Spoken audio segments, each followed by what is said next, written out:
If you live most of your life online, chances are you've complained at least once over slow internet connection.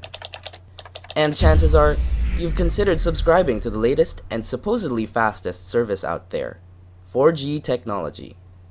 But what exactly is 4G, and what should you expect from a 4G connection?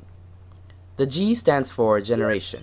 The term 4G stands for Fourth Generation Cellular Communication Standards, the latest step in the evolution of wireless cellular communication technologies, which started when analog phones were first introduced in the 1980s. To understand 4G better, you need to go back to how technologies that allow you to access the internet evolved.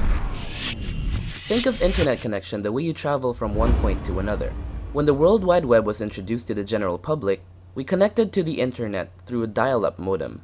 It converts information packages into analog voice frequency signals, which are transported back and forth from our computer to the internet service provider via telephone landlines. But since the amount of data that analog voice circuits could handle is limited, dial-up connections are slow. At most you could get 56 kilobytes per second, but it was usually at 12 kilobytes per second. Technologies that enabled landlines to accommodate more data allowed telephone companies to introduce DSL broadband services, which give you faster and more stable connections. But you cannot go online where there are no telephone landlines. And so when wireless internet came into the picture, it felt like a godsend. By doing away with messy wires, you could go online from practically anywhere. Compact internet-capable devices were later introduced into the market. And with the advent of social media, people started staying online longer. Demand for 3G connections increased. Networks which were designed primarily for voice communications got congested. This is where 4G comes in. It promises even greater speeds than its predecessors and is built from scratch for data traffic. It's like an expressway. Not only is it bigger, there are no partitions so you get to drive faster. So, theoretically, content can move more freely and faster. Some local telcos are even promising up to 21 megabytes per second.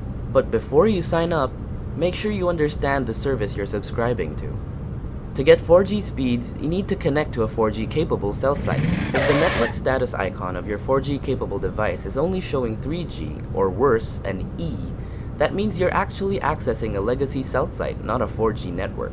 But it doesn't end there. Your speed is still limited by the amount of traffic in the system. The network, after all, is a resource you share with other subscribers. Dedicated services which guarantee connection speeds are available in the market but can be very costly to the ordinary consumer. And so, when a broadband provider says it can serve you up to a certain speed, it may actually mean that is the full network capacity.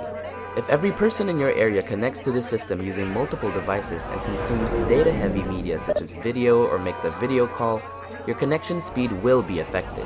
Some networks are proactive in allocating additional capacity when they monitor increases in demand in a certain area. So before subscribing to a new data plan, study services available out there and choose wisely. Compare prices, promised speeds, and consider what you really use the internet for.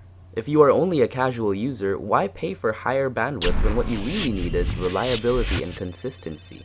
Ask if they are on 4G in your home and office. Some networks are honest enough to say when they are weak in a certain area. Read the fine print. This is the digital age. Information is key. Find the best 4G for you. Happy surfing!